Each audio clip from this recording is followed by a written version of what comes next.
Wait. Is it a surprise who we're calling? Oh, I think my microphone's wrong. Oh, that's probably my voice is bad. We're calling Sean Dust.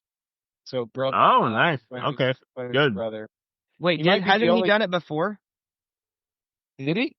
He did it from a bar in Chicago. Yeah. Oh, that's right. He did do it from a bar in Chicago. He'll be the first repeat. Because, I was going to have Polish Matt do it. Polish Matt? Yeah, he's my insurance guy. Got it.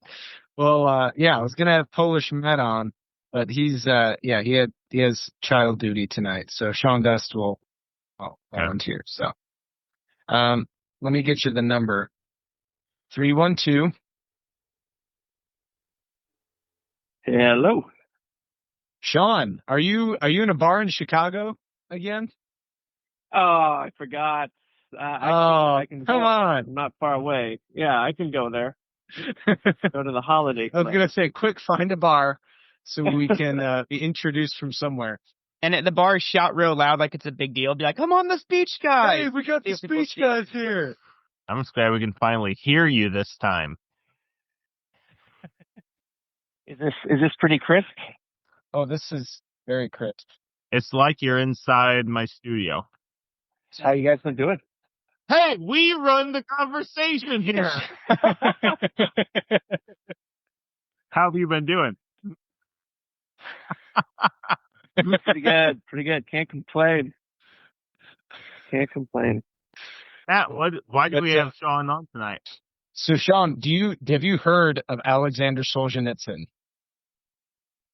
I think he said something like, the only thing that has to occur for evil to succeed is for good men to do nothing.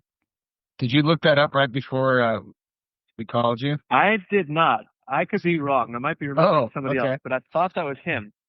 That sounds like something he would say.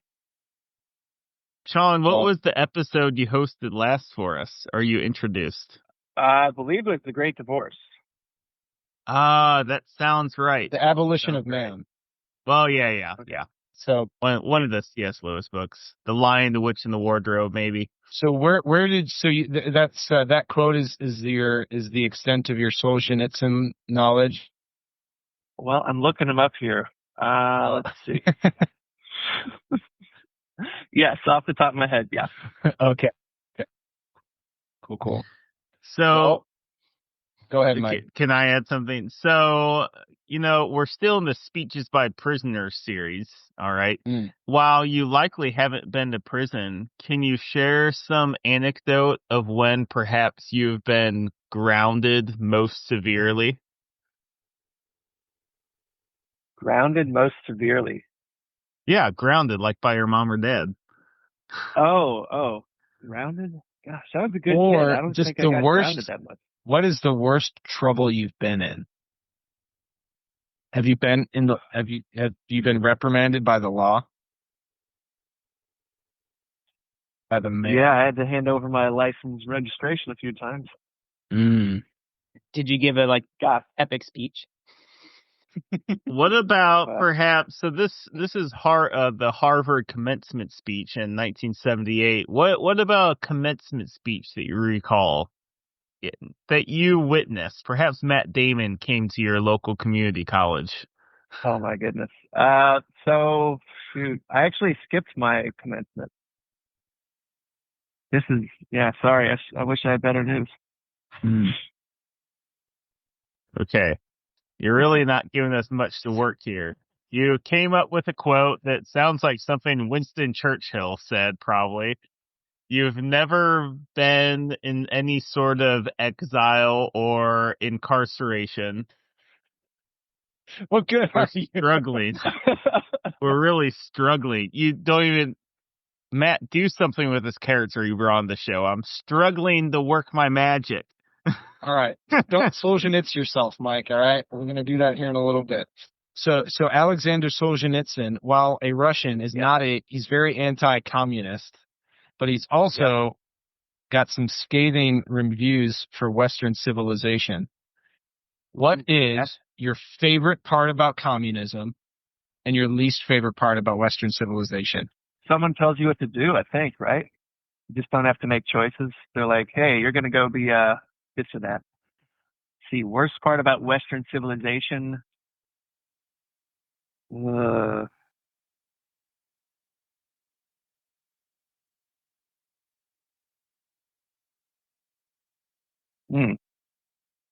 it depends on if you believe in perfectibility, as the French would say. But yeah, we're not perfect. Guess that's the worst thing. Sure. Very diplomatic. Okay, Sean. I was waiting for you to say the women because we all order mail, or there's Russian mail order brides, but Russians don't order brides from America. I was thinking too philosophically there. I'm sorry. Yeah. Sean, this is what do you call it? The trade deficit of mail order brides. Maybe that's the worst thing. Why don't you just take it from there and, give the fans something to be excited about. Just like that time you introduced that C.S. Lewis speech from The Lion, the Witch, and the Wardrobe. All right. Action. Action. God! Now, The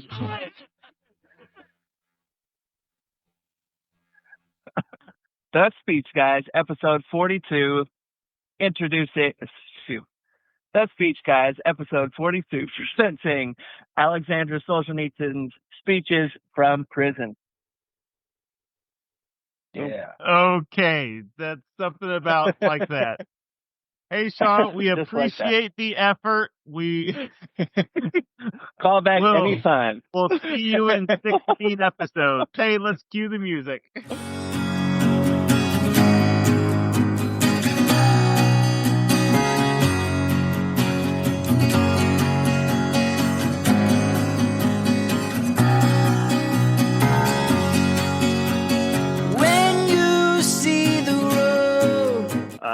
Michael Schaefer, Ross Johnson, Matt Schultz, and Landon Fry are all here. It's free.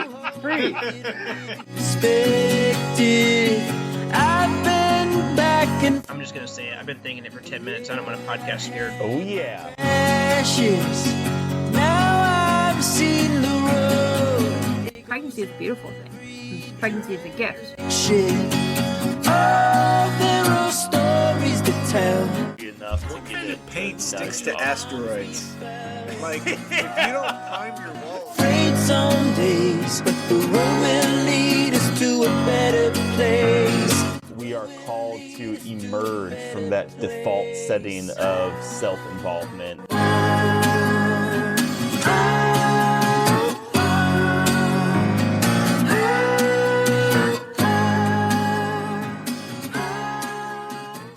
What a disaster.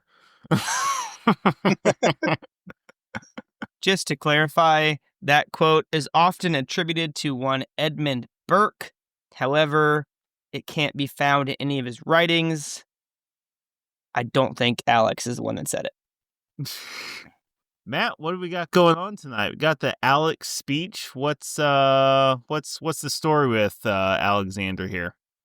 Yeah, the title of the speech is A World Split Apart. It is a Harvard commencement speech that he gave on June 8th, 1978. So we're in the Speeches by Prisoners series. So Alexander Solzhenitsyn fits that by his imprisonment in 1945. So a little bit of background. He was born in Russia in 1918. Was a professor, served in World War II. Why did he go to prison in 1945? I'm getting there. Oh, okay. Well, it seems like right when you say, okay, yeah, fine, yeah. Fair enough. So served in World War II, was well decorated there.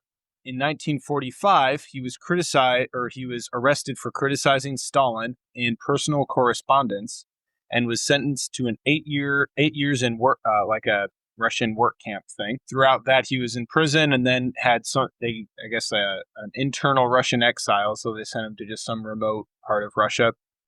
As he came back, he was teaching high school mathematics and began his writing career, where he became increasingly critical of Russia, in particular critical of his treatment in his imprisonment, as well as just other, the circumstances leading to his imprisonment.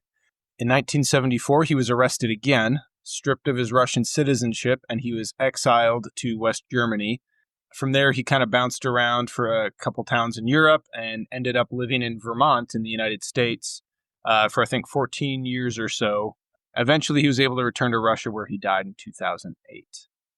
Where I was first made familiar with Solzhenitsyn was, I think he was referenced by Jordan Peterson on a few different occasions. Most of my knowledge of him was what Jordan Peterson had said. And I want to say he just came up in a couple other just different things I was listening to. The others I couldn't specify, I suppose. But yeah, kind of seemed like this distant figure, like, maybe I'll learn more about him someday. Vaguely intrigued by him. But yeah, with the Speeches by Prisoners series, it seemed like the perfect time to dive a little deeper. What did you guys know about Alexander Solzhenitsyn ahead of time? Did you have any impression of what he was like or his life story or anything? Oddly, I can't place where, as I was just doing a little bit of research on him, some comments he made about making religion not modern, but like, I think some people asked him some questions about like the Vatican II's attempt to bring the church to the modern world and things like that. And anyway, he was just involved in a conversation about things like that. And as I was reading it, I have read those things before, like that conversation he had with this person. I literally can't place why or where, though. Yeah, and he's an interesting figure, and especially the timing of the speech, too, because this is 1978, so kind of, my history with Vietnam is a little bit fuzzy, but nearing the end of the Vietnam War, and at this stage, like, America is certainly has grown very tired of it, at least from my impression. So I think that's kind of interesting timing, because I know he made a couple of Vietnam comments in the speech, but kind of interesting timing, because he seemed to be kind of uniquely sympathetic to like a wide variety of people, and also uniquely critical of a wide variety of people. Yeah, and I think that's probably what really got me excited about reading the speech. So with that, let's listen to a little audio of the speech. What clip or what segment of the speech are we going to be listening to? So the green, like the... I meant like for the like context for the audience, broader speech. So for the speech, it's a rather lengthy speech in its entirety. We're going to listen to a chunk from the introduction and a chunk from the conclusion. I don't doubt we'll kind of bring in some quotes from the middle as we discuss, but that's what we'll be hearing right now. Okay, let's do it. But the blindness of superiority continues in spite of all and upholds the belief that the vast regions everywhere on our planet should develop and mature to the level of present-day Western systems, which in theory are the best and in practice the most attractive. There is the belief that all those other worlds are only being temporarily prevented by wicked governments or by heavy crises or by their own barbarity and incomprehension from taking the way of the Western pluralistic democracy and from adopting the Western way of life. Countries are judged on their merit of their progress in this direction. However, it is a conception which develops out of Western incomprehension of the essence of other worlds, out of the mistake of measuring them all with a Western yardstick. The real picture of our planet's development is quite different, and which about our divided world gave birth to the theory of a convergence between leading Western countries and the Soviet Union. It is a soothing theory which overlooks the fact that these worlds are not at all developing into similarity. Neither one can be transformed into the other without the use of violence. I am not examining here the case of a world war disaster and the changes which it would produce in society. As long as we wake up every morning under a peaceful sun, we have to lead an everyday life. There is a disaster, however, which has already been underway for quite some time. I am referring to the calamity of the despiritualization and the irreligious humanistic consciousness.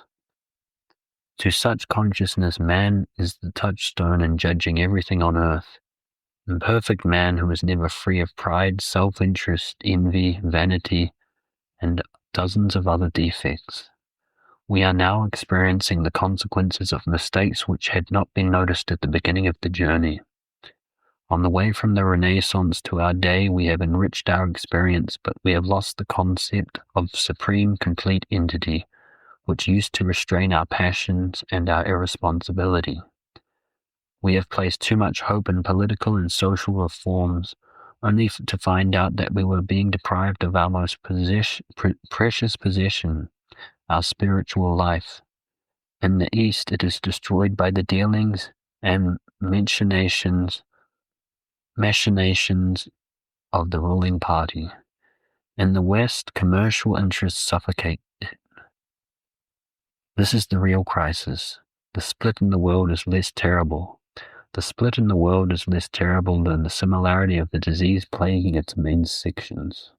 Yeah, the audio that you just heard was not Alexander himself, but rather a very fine English gentleman reciting the text. The original speech was in Russian. There was a translator there at the ceremony. So with just to kind of set a little bit of the stage and maybe have a little intro discussion before we get into the critiques that he makes kind of in the meat of the speech that we didn't get to hear yet. What were your thoughts on just his perspective on the interplay between the rest of the world and the West, and then the West's impression of the rest of the world?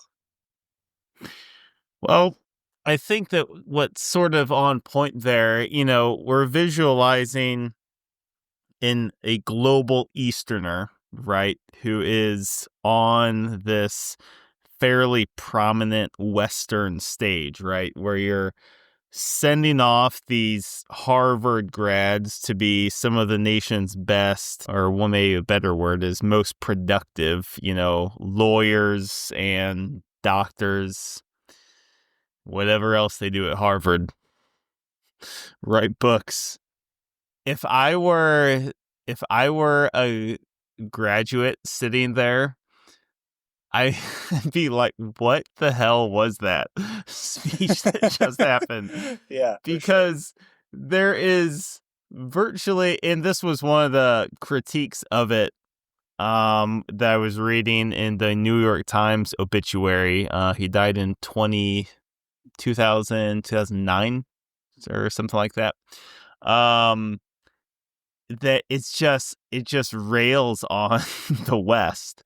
It obviously rails on the East too, in its communism, of course. But at the same time, that's, I think, what makes it so refreshingly, or maybe like naturally credible is the right word for it.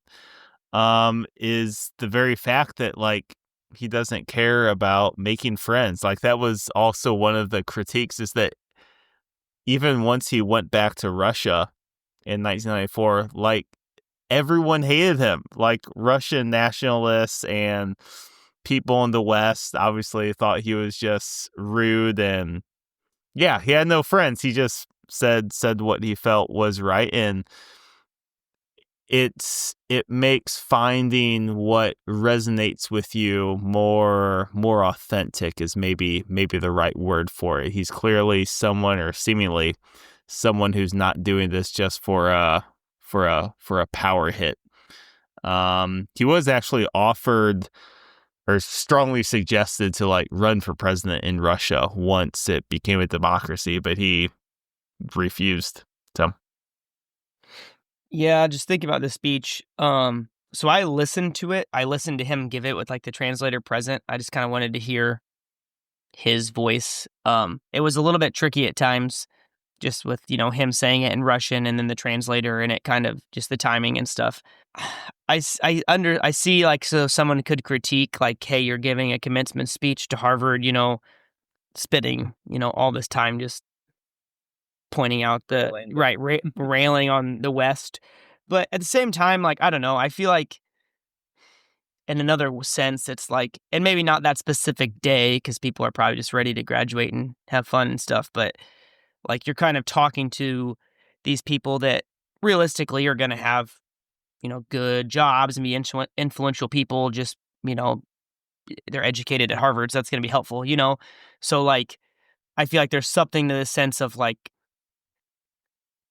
combining this idea, like, I don't know, I feel like it's probably true for most people, like when you come out of college, just kind of having this sense of wanting to change the world and I'm going to do all these great things. So kind of not like bringing them down a notch, but like helping to try to shape just what they're to change, if that makes sense. Yeah, kind of not temper the enthusiasm as if you're just trying to stop it. Yeah, provide guardrails for it. I would imagine people from Harvard are pretty proud that they went to Harvard just based on the prestige, so like I could see, I'm graduating, I'm a Harvard grad, I'm going to go XYZ. So like, I feel like I could see it being beneficial for someone to, yeah. I feel like taking you down a notch might be but in like a healthy way, One, if there was any time the speech had a chance of working at a micro level, at the commencement speech level, it would have been like freshman orientation. Like that. Sure, yeah. Maybe well, that would hey, be... Alexander, I've already picked my major. I'm part of the man now. We're already gone. Me and the man just are comes friends. in and hazes the freshman.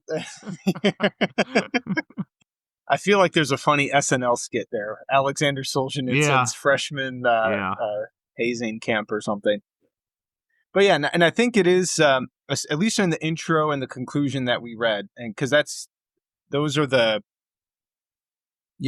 all of these other supporting points are kind of, I think, funneling towards this, like, I think common Western misconception that like, yep, like we've got things figured out and the rest of the world just needs to get on the same page as us, as like just a fundamental misunderstanding.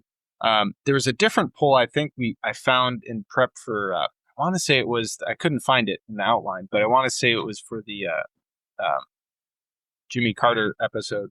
Basically how like the rest of the world sees America as like the biggest threat to either world peace or democracy. Like there are different polls and like questions and stuff. And maybe one brief question here before we get to the critiques he makes more specifically. Do you think that, so he talks about the West being, this former colonialist power. Do you think that has changed much? Or are we still colonialist in certain ways? I guess that might be an interesting thing to discuss. Well, can I suggest? So we've established the basic ethos style of the speech with dialing in the intro and conclusion. Can we just briefly run through what you pointed out here as the like 7 or 8 sections of the meat of the speech, sort of how he's okay. The speech is kind of broken up into these I would say fairly well defined critiques, and that's kind of how we'll describe them going forward, but that he makes of the West. So one critique being a decline in courage, the next being well-being, and that by that he means like an excess of well-being and kind of an overemphasis on that in a physical way. Talks about a legalistic life, or basically an overly legalistic life, poor direction of freedom, the poor direction of the press, the trend of fashionability in thinking, kind of limiting freedom more so than, or in different ways rather than like a legal limitation in thinking. He notes the interest in socialism among Western civilization. He sees it as not a model for the rest of the world, kind of like we mentioned. Just the rest of the world doesn't really think as highly of it as the West does. Short-sightedness, just by the misunderstanding of the rest of the world is kind of short-sighted in its political goals.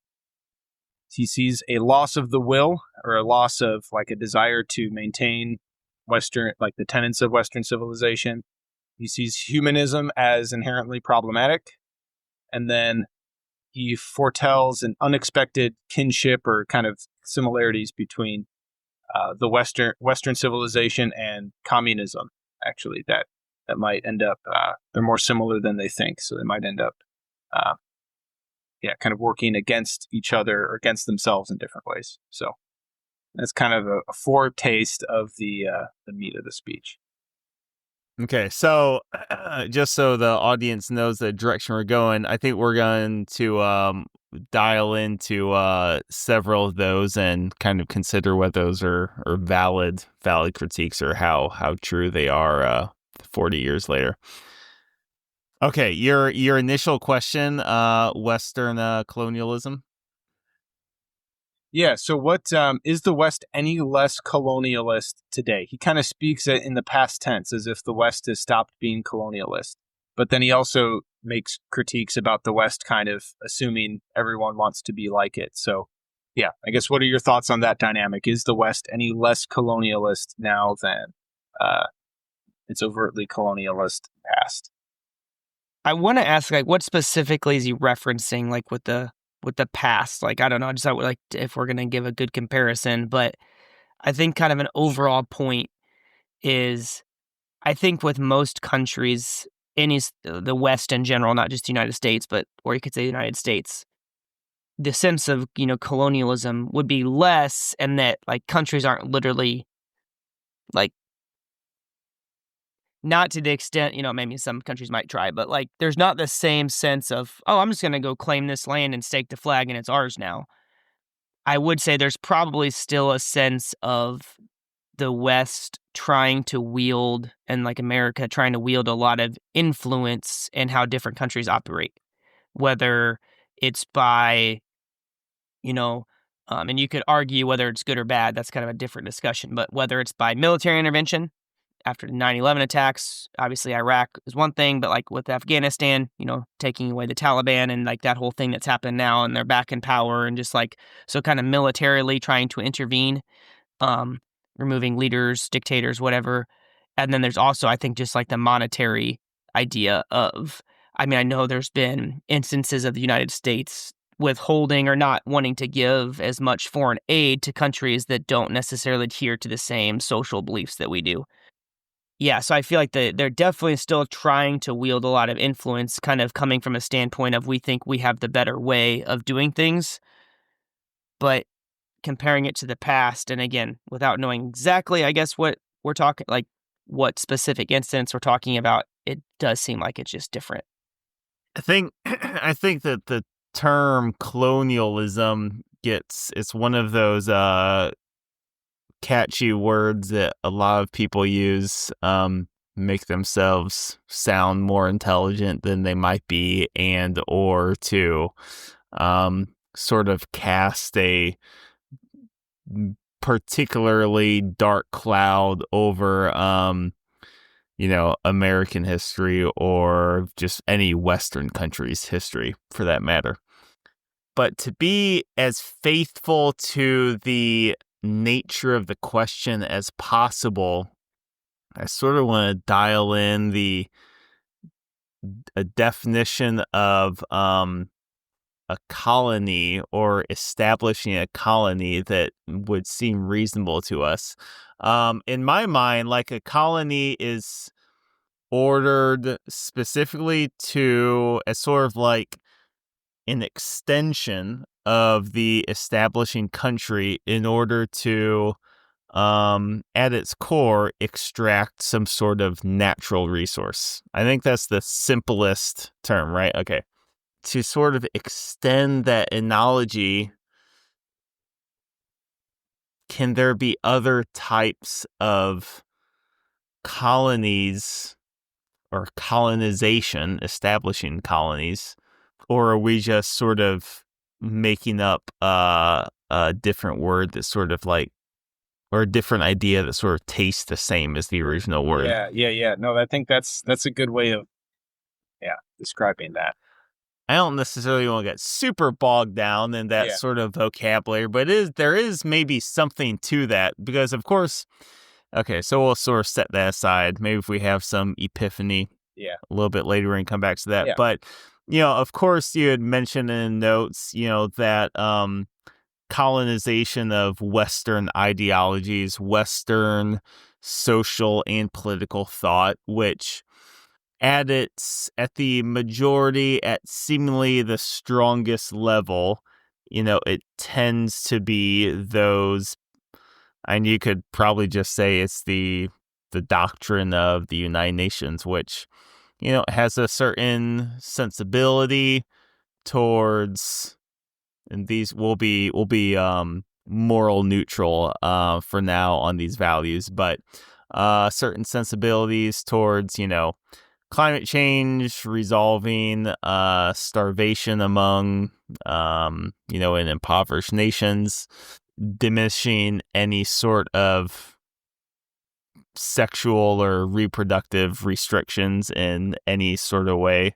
There's a lot of talk right now, of course, like in Africa or Russia or Asia, where it's like, oh, they don't have these same values and we need to get them in there, right? So again, not making any negative or positive comments on the nature of those moral codes written within the United Nations as some sort of like emblem of what the West represents, but that definitely seems like the way that water flows, which, like you're getting at, sort of ties into what Alexander might have been getting at so long ago, which honestly like surprised me that there's that much that resonated along these lines all the way back in 1978. Yep. Yeah, I mean, that's what, 35 years ago?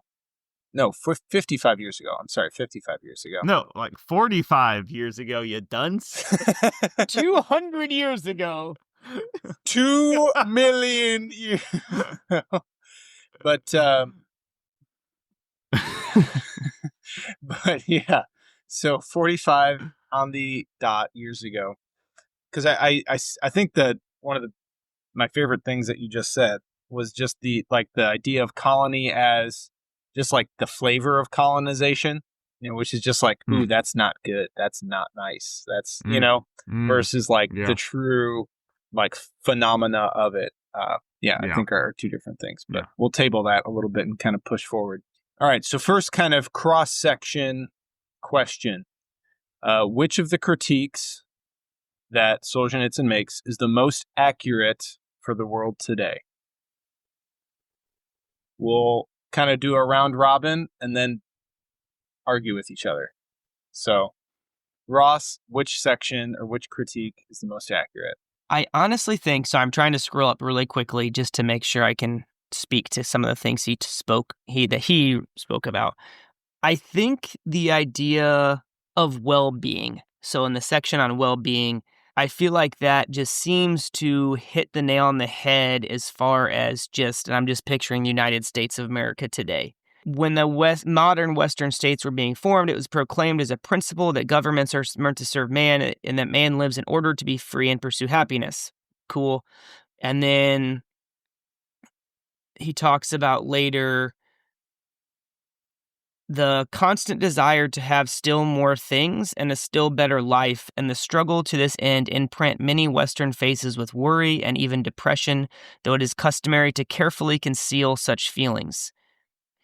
This active, intense competition comes to dominate all human thought and does not in the least open a way to free spiritual development.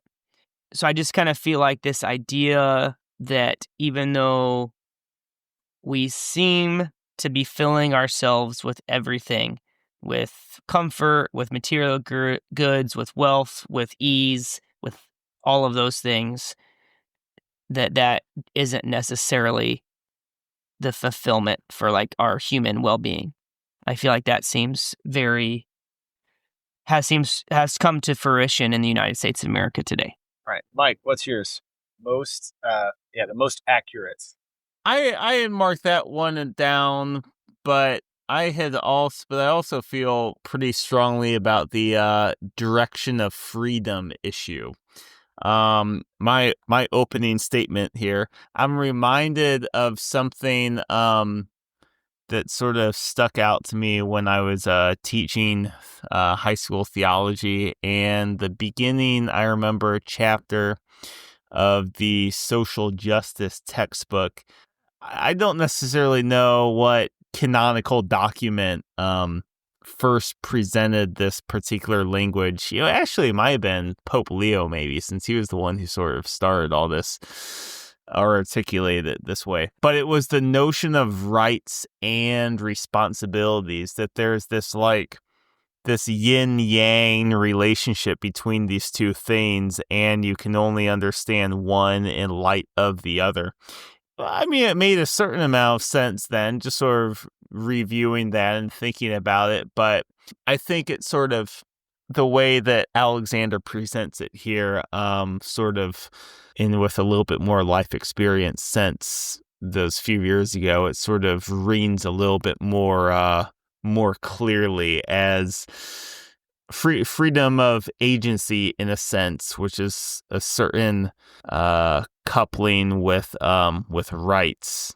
Doesn't necessarily mean a lot if it's not bound in some sort of design with a pursuit of excellence or responsibility as a sort of synonym. So the one I thought was most accurate for today was the direction of the press, and it just of course, just a very succinct news, right?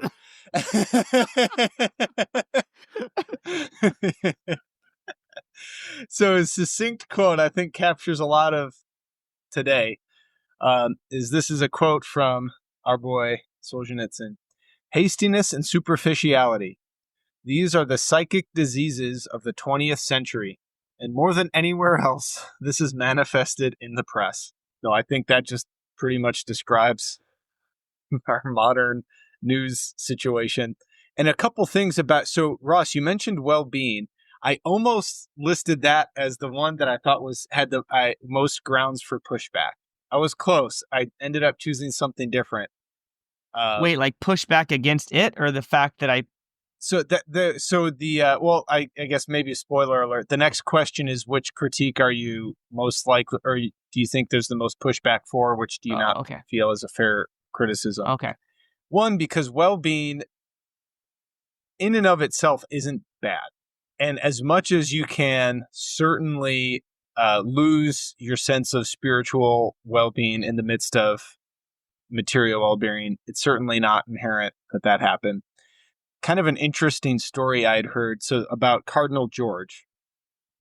So Cardinal George's, it was either his mother or grandmother, I can't remember, was lamenting that this is probably back in the 80s or something, that America had lost its sense of camaraderie and companionship and like looking out for each other that it had during the Great Depression when his mother or grandmother had grown up. And she just remembered this like strong companionship and looking out for one another just due to the hard times. And Cardinal George said to his mother, well, maybe we need another Great Depression to, remind ourselves of, all these things, that we need to look out for each other. And his mother said, George, it's a good thing you're a priest because you have no common sense at all. Which I think, if you think of like another Great Depression, how terrible would that be? You know what? So anyway, all that to say, the desire for well-being, I thought there's a decent pushback, but certainly I can definitely jive with a lot of what he has to say in that category. And I think original sin has a lot to do with it too. And that's kind of what he refers to as like the one psychological detail that was overlooked, the constant desire to still have more things. I was surprised, again, how much resonance there was on that direction of the press point, just how, he was basically saying how loose with words and superficial they were. And I've been preaching the gospel of the printed newspaper for the past month and a half as I've become a daily subscriber of the Wall Street Journal. And I love it. It's fantastic.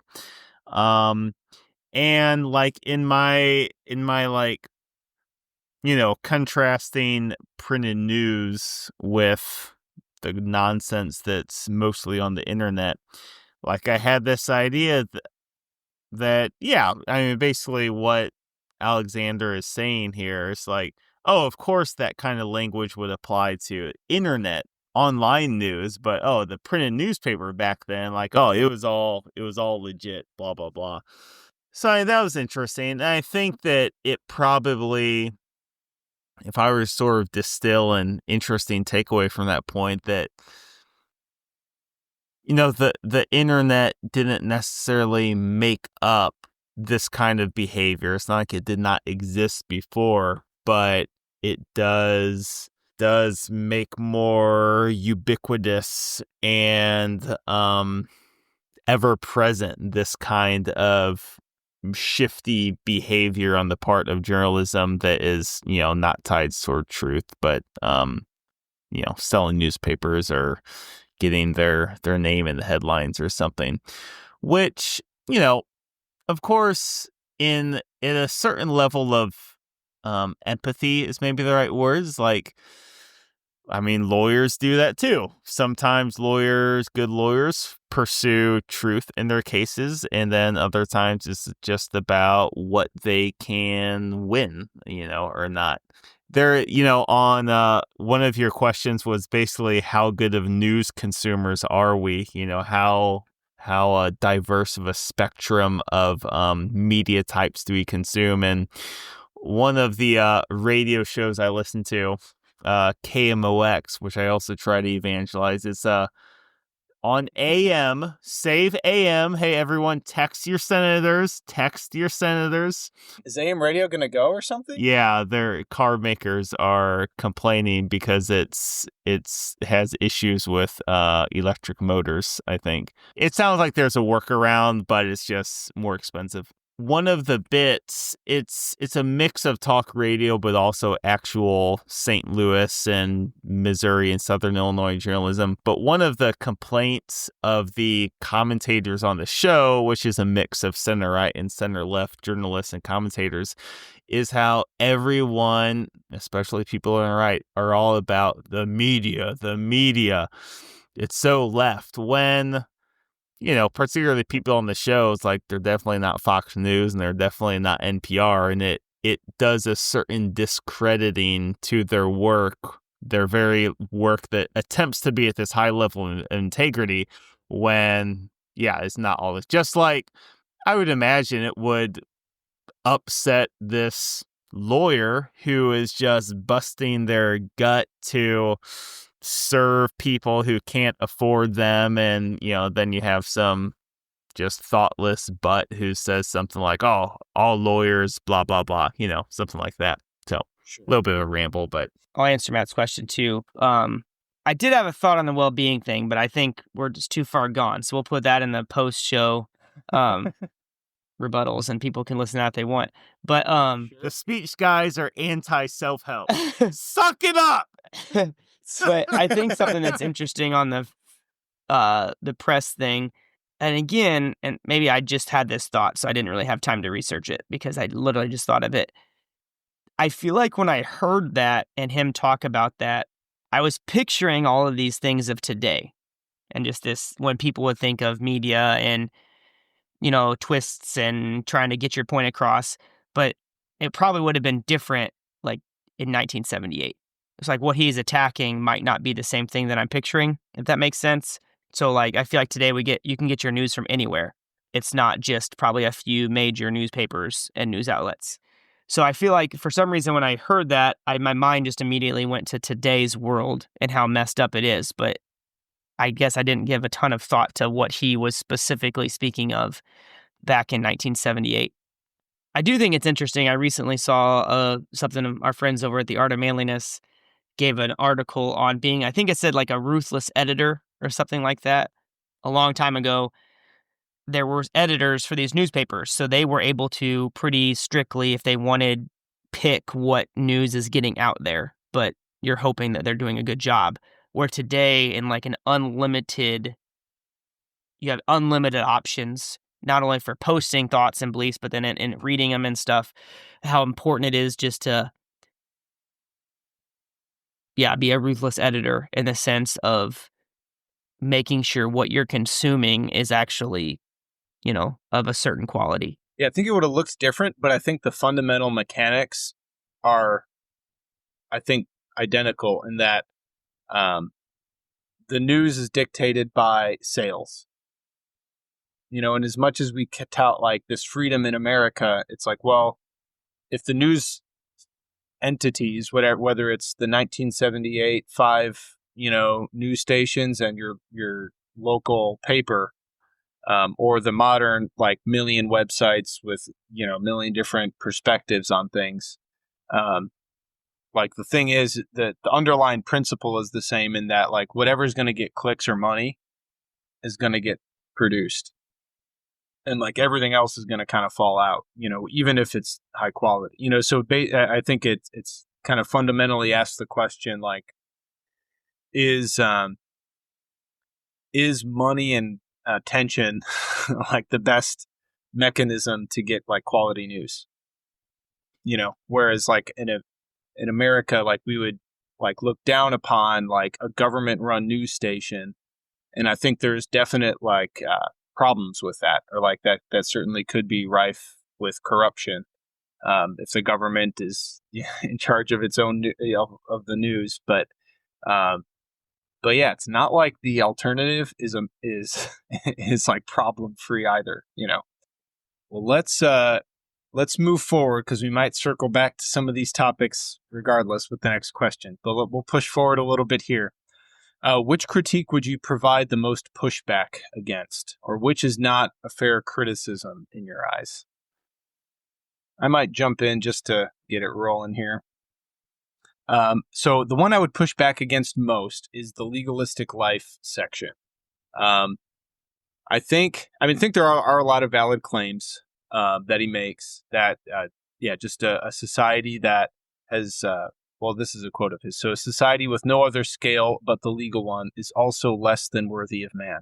Basically, if there's no moral responsibility, just a legal responsibility, it just facilitates this kind of manipulative world, right? Where you're just trying to do the bare minimum and just trying to avoid legal things. And then, and there's no room for a moral imagination.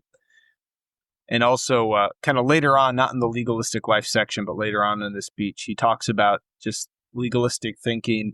And this is another quote: inducing paralysis. It prevents one from seeing the scale and meaning of events. And I think there's some valid claims there. But the thing that or the trends that I think are really good, that I would say kick back against the legalistic life critique, is just how much the idea of like social responsibility, environmental responsibility, those types of things have entered into the corporate mindset for sure. In terms of like, if you're just looking at, companies trying not to pollute rivers and whatever, like it's not even just not polluting rivers. It's like companies are purposely marketing themselves as like, yep, we're striving for net zero emissions, or, what have you. So I don't know. I think there is a decent amount of non-legalistic behavior, even if it's somewhat misguided. I think morally guided behavior than Solzhenitsyn kind of gives the West credit for. I was actually going to choose the same one as far as pushback goes, the legalistic life, as it's titled in the speech, or at least in the speech here. I kind of was just approaching it kind of the sense of, I don't know. I feel like it's like, I understand, that you don't want these people doing that solely because the law tells you to, and just completely relying on the law and never trying to go above and beyond or whatnot. But I just kind of feel like you have to have some sort of foundational law there. So I'm not saying there's like nothing there. It just seems like compared to the other ones, it just doesn't seem to be the same level of critique as far as we got it wrong, if that makes sense. Just to not completely copy, though, to kind of keep talking, I will choose, now that you picked legalistic stuff, I will take, I think, a little bit of pushback on the loss of will section. I get what he's saying. That being said, and I'll kind of try to quote it. So he talks about our loss of willpower. And he says, in a state of psychological weakness, weapons even become a burden for the capitulating side. Now, he does say to defend oneself, one must also be ready to die. Yes, I'm right. We kind of talked about that in a prior episode, so I'm on board with that. And then he says, there is little such readiness in a society raised in the cult of material well-being.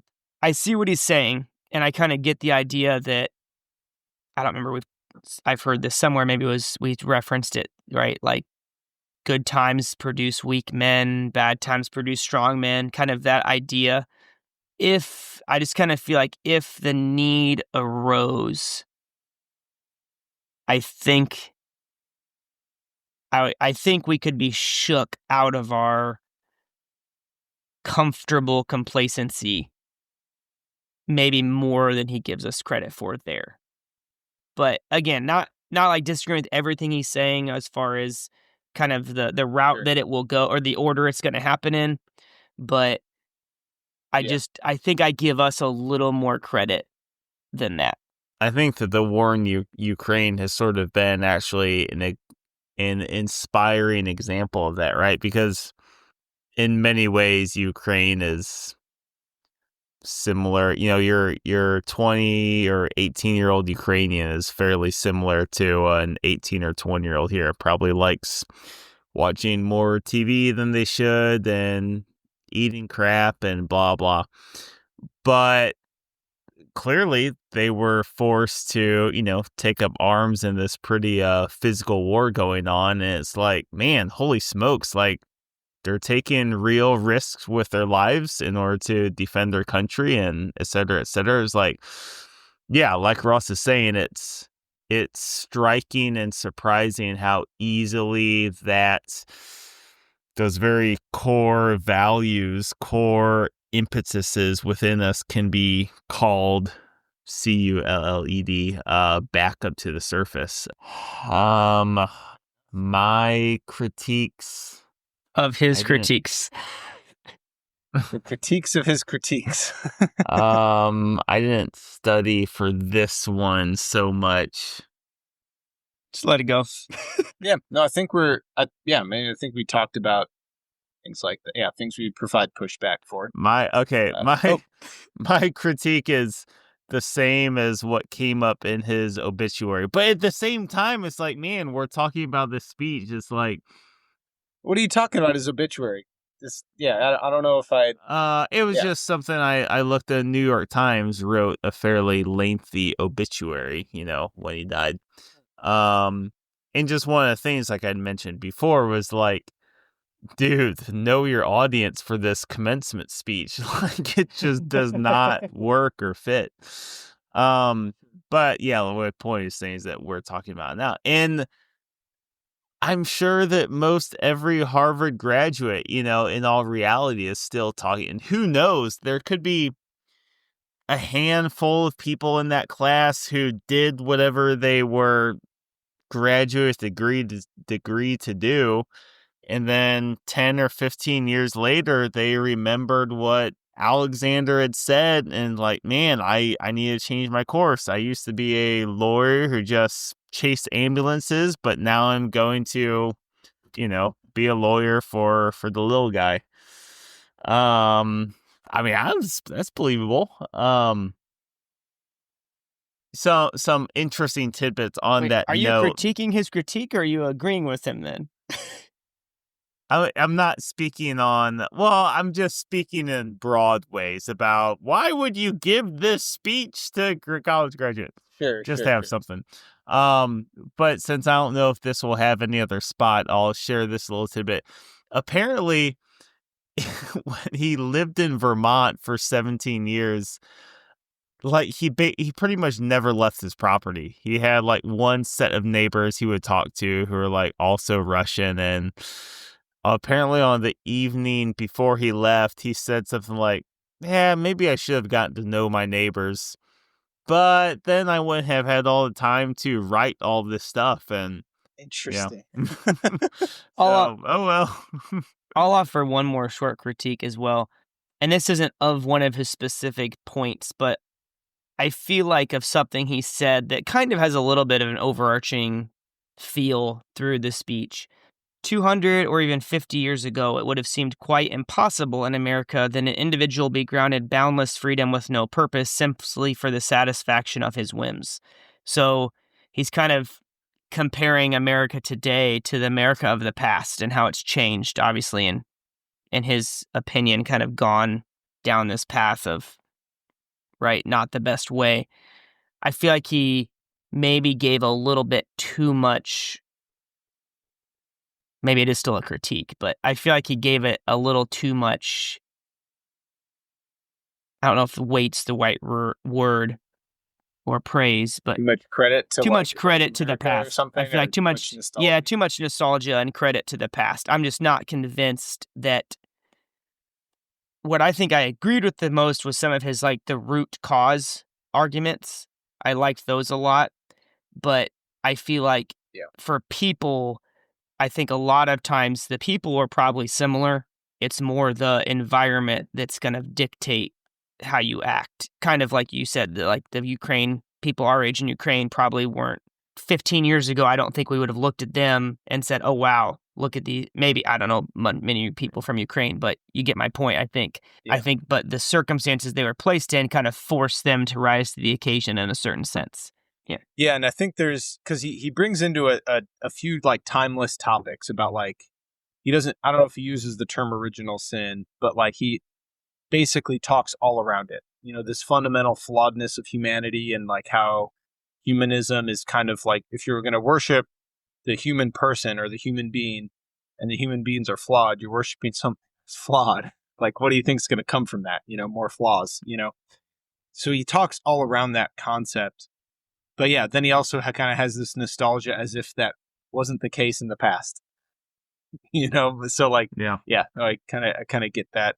And I think that's something that I certainly tend towards. And I think it's a good thing to remind myself of. Let's maybe push forward to the next one. So which critique represents the greatest danger to our country? I was too busy reading his obituary. I mean, I suppose a fashion and thinking, there's a sort of relatedness to the direction of freedom thing. The fashion of thinking thing, it's, yeah. There is something that's become profoundly striking to me over the last several years as as wokeness is, ever more present seemingly, but it might be hitting a crescendo, it seems like too. Early in college, and we all sort of had similar college experiences within the Catholic culture. And there is, one can certainly tell when within a Catholic culture or just any religious culture, like people are drinking the Kool-Aid, right? And it's really striking to me how similar that Kool-Aid drinking can be in that environment with the woke stuff. And it's like you almost just want to like shake at some level the Catholic Kool-Aid crowd. Like, I mean, they've always been there. And at the same time, here's actually an interesting thing that sort of struck me the other day. Is like the Catholic Kool-Aid drinker, if you will, the worst they can be is like a little annoying. But the woke Kool-Aid drinker, what's the worst they'd be? I forget where I went with that thought experiment when I came up with it. But the point is like it's just you want so bad. It's like, dude, do you realize how non-critical you're being with, what you're thinking? You are thinking fashionably, right? That's all it is. All you're doing with Sure. This particular far left thought.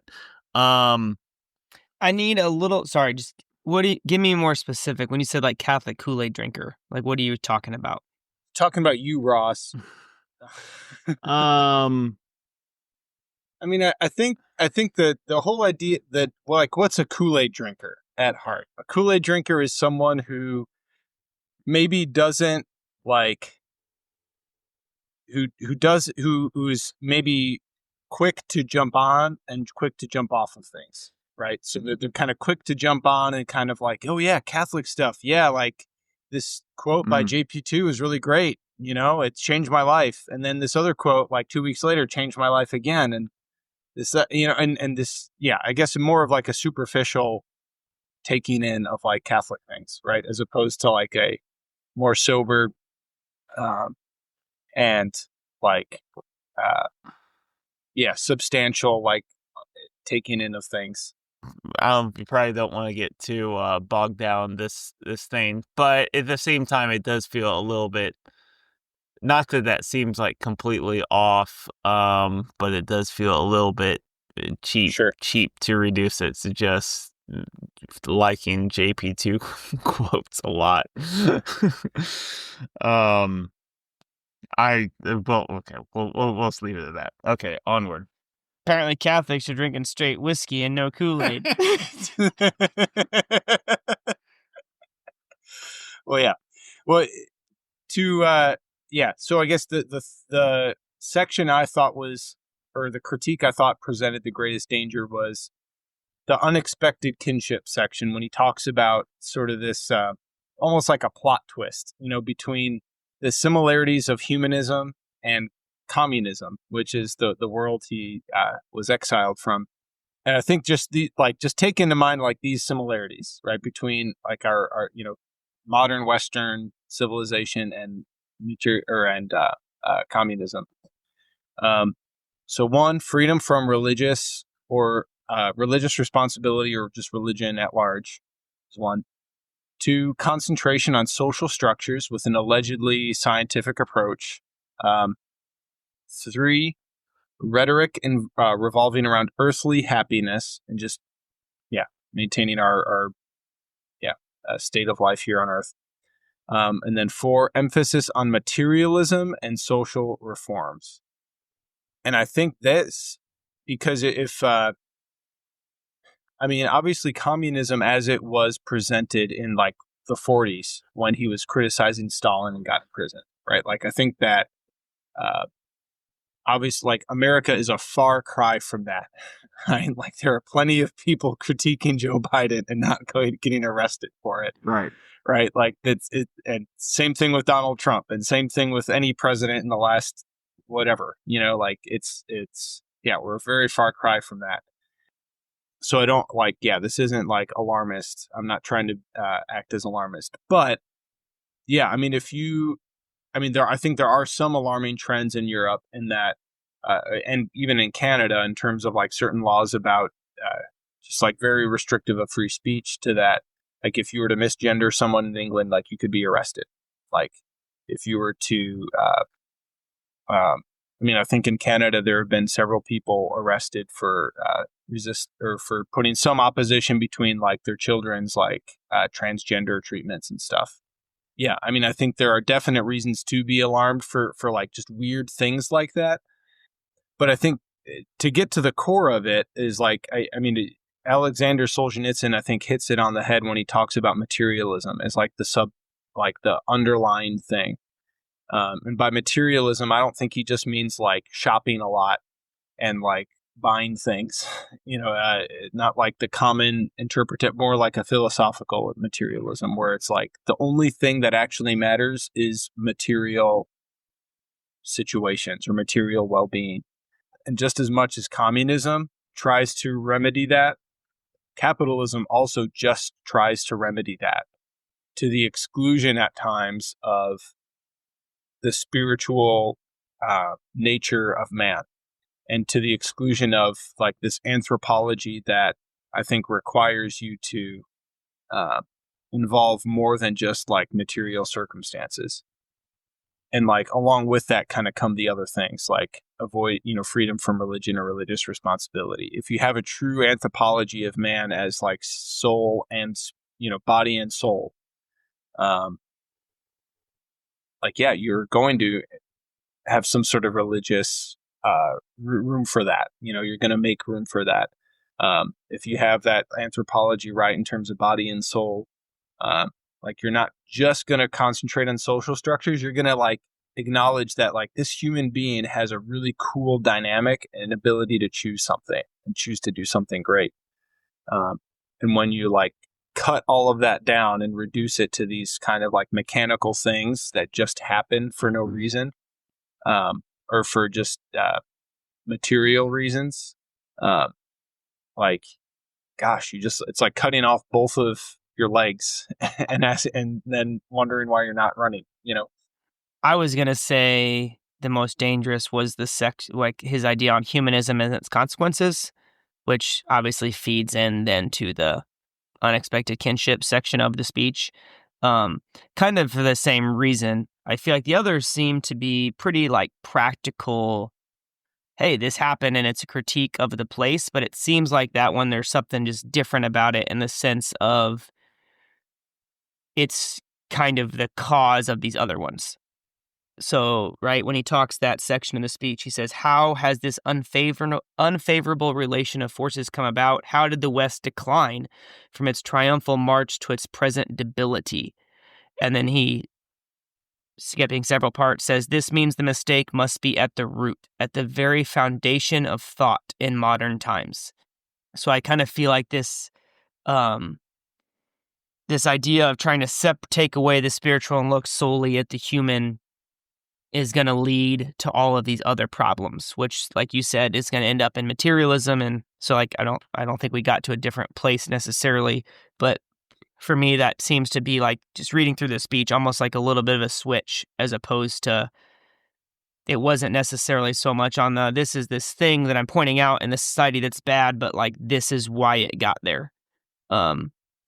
So it makes sense to me that would be dangerous just in the sense that it's going to have all of these negative consequences, which, yeah, I think is just interesting, kind of the comparisons of capitalism to communism, not in like the specifics, but in kind of these other comparisons.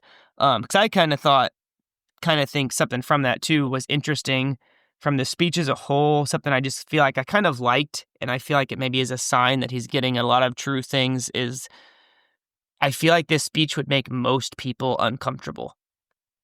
Like, if you're, I mean, you can go like kind of how he's saying, a Western capitalist or an Eastern communist, kind of how it's set up here. Like, he critiques both pretty strongly, right? He says that we haven't talked about it, but he specifically says he's not trying to hold up communism as the solution. But even within like just modern day United States, I feel like if you're put out stereotypes here, but if you're a conservative Republican, there's a lot in this speech that's going to make you really uncomfortable. But I feel like if you're a liberal Democrat, there's also a ton in this speech that's going to make you really uncomfortable. Well, we've identified what he's done right, what he's done wrong. Where do we go from here, though? Glad you asked, Mike.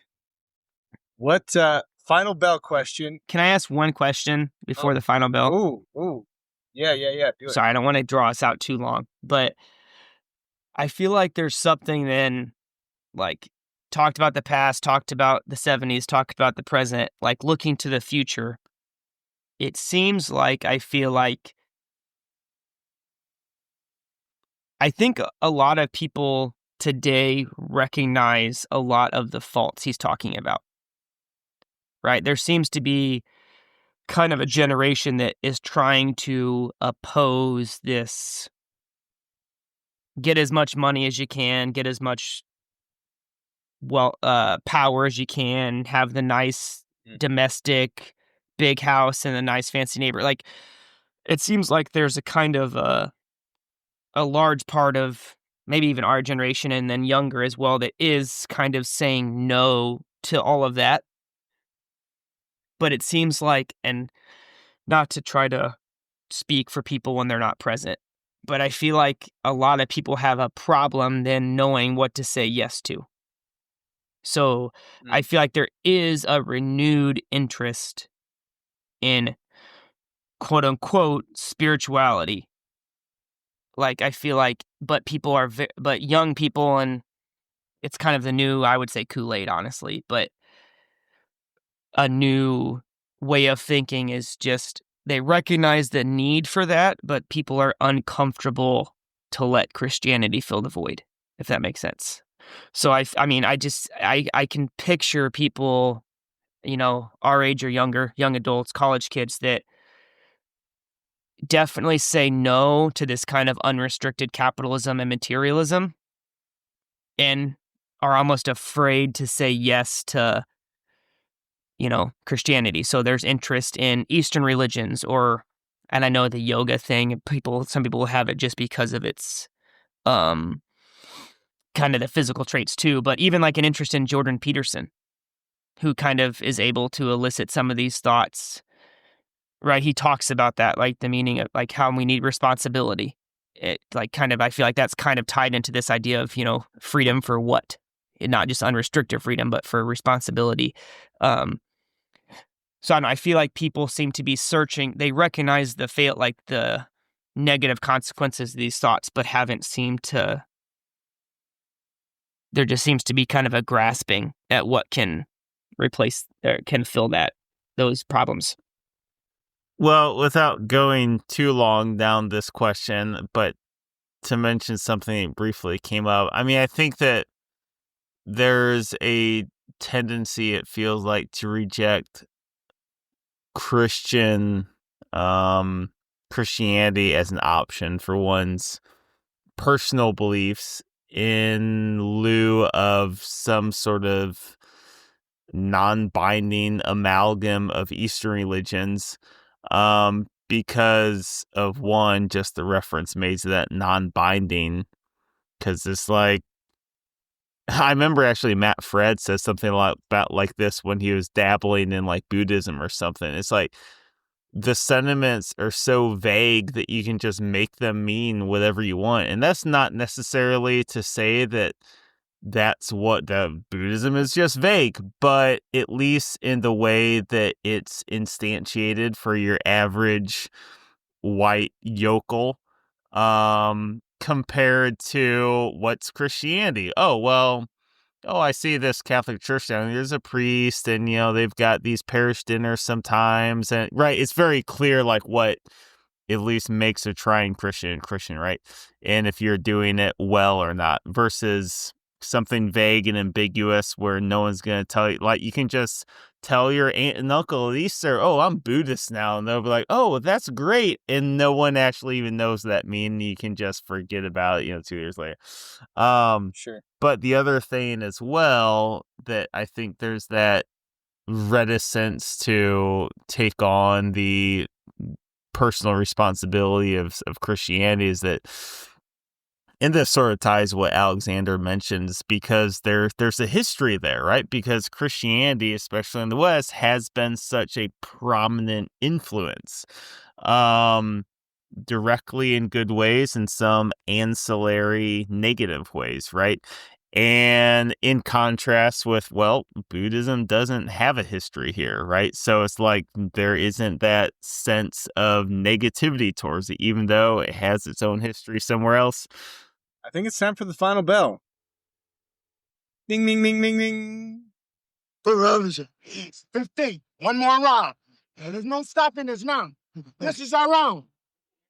Don't stop it now. You start, we don't stop. All your strength, all your power, all your love, everything you've got. This is all life here. All right, final bell question, guys. Bring it home. Which critique? All right, we're talking all these critiques, talking at a high level, talking about original sin, humanism, capitalism, communism, all these things, all these isms. But what critique can we do the most to correct ourselves? Okay, I got one. Decline in courage. There's a challenging conversation, particularly that I've been putting off with someone in my life. And, in the sort of the nature of it is like, well, yeah, you could just keep on keeping on and things would be pretty good and well. But, or you do what's scary, right? What you're not certain of what the outcome will be. What feels healthier. And that's scary. is not with either of you guys. Don't worry. Yeah, I was a little bit nervous. I really was. I was like, dang it. Dang it! What did I do this time?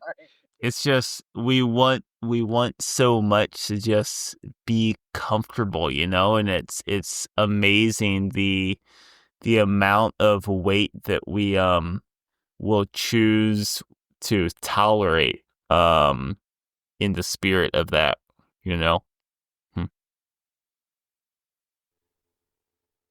I'm sorry, Alexander. I don't know. Then you end. I don't know if end your answer with "I am the problem with America." Yeah, I don't know if you're disagreeing with him or you're just recognizing that he's correct and trying to not go down the road. Yeah, I thought that's how we were. Well, yeah, I think Okay. Yeah, I think that's a fair way to. Yeah, I think that's what I had in mind. I would say, just to give Matt the final word, then. Again, maybe you guys just have so much influence on me. I feel like I'm going to get to the same place, but by a different road. I was going to say the loss of will. As far as what can I actually do the most about to prevent it from coming to fruition. My thought was more on the sense of it seems easy to, like, specifically for the loss of will and kind of some of the other things we've talked about in the episode, I feel like you kind of come into adulthood with a certain zeal, right? You kind of figure out the person you want to be, and then you picture yourself doing it really well and changing the world and all these things. And it's just easy to fall into kind of a sense of going through the motions one day after the next type thing. So anyway, with that being said, is to answer the question, I feel like where I have the most power to stop it would be like within my family. So just the type of family life that I create for my wife, my kids, my family, I feel like needs to not necessarily fall into some of these things that I said I would avoid, years ago. Which I feel like the reason I said same, I mean, I feel like courage, you could make the exact same statement with the kind of the loss of courage, but sure. I kind of was approaching that with this loss of will. So I feel like the quote from it, he says, in the face of such a danger, with such historical values in your past, with such a high level of attained freedom and apparently of devotion to it, how is it possible to lose to such an extent the will to defend oneself? So I feel like just kind of reading that, and then in light of Matt's question, I feel a little bit charged up to, okay, I need to kind of exert my will. This is what I believe to be true. I need to go and do it. So, yeah, my answer for this one was the direction of freedom critique. And he specifically cites kind of the cause of evil has shifted from an individual responsibility to defective social systems. And like, I'm certainly not in a position where like social systems would be any disadvantage to me. Like I grew up in a well-off family in a well-off town, good school, like that sort of thing. But I think that there's still just an ever-present temptation to just shift your responsibility, like whether it's like within like marital relationships, but like, oh well, this is hard for me, so like, I guess why should I be responsible for it, or even just like even just within like work stuff, like most Americans work for large companies. And like the larger the company, I feel like the easier it is to shift your responsibility and like pawn it off to someone else or some other department, Gosh, like how much value has been lost, how much trouble has been caused, how much angst has been wrought from just like shifting responsibility, whether it's like in a corporate setting because your job allows you to whatever. And like, yeah, I would say, I work for a really big hospital system. So like, I think there are opportunities for me to pawn things off to people. And then like, even just within your family setting as well. instead of like being like, what am I free to do? What am I actually called to do? And that's what I should be implementing. And I think that can change that'll change your budget, that'll change your schedule, your time schedule, or your calendar. It'll change your, just how you spend. If you have 15 minutes free, like, are you going to call a family member or, scroll on your phone? The direction of freedom, I think, is the thing that like we fundamentally like can choose, and that doesn't matter who the president is, or it doesn't matter if you're a capitalist or a communist or whatever the prevailing kind of governmental influence is on your life. So with that said, I think that wraps up this episode of The Speech Guys. This was fun. I enjoyed it. Good. Landon is host for our last installment of the Speeches by Prisoners series. But until then, thanks for drinking. And thinking. With us. Hey, be safe out there, y'all. Cue the music. Dead ends come and go. Look toward the horizon. Up ahead you'll find a peace of mind, relief from the trying. I have burned a bridge, wrecked in a ditch, had to ask forgiveness. Dead ends come and go. Look toward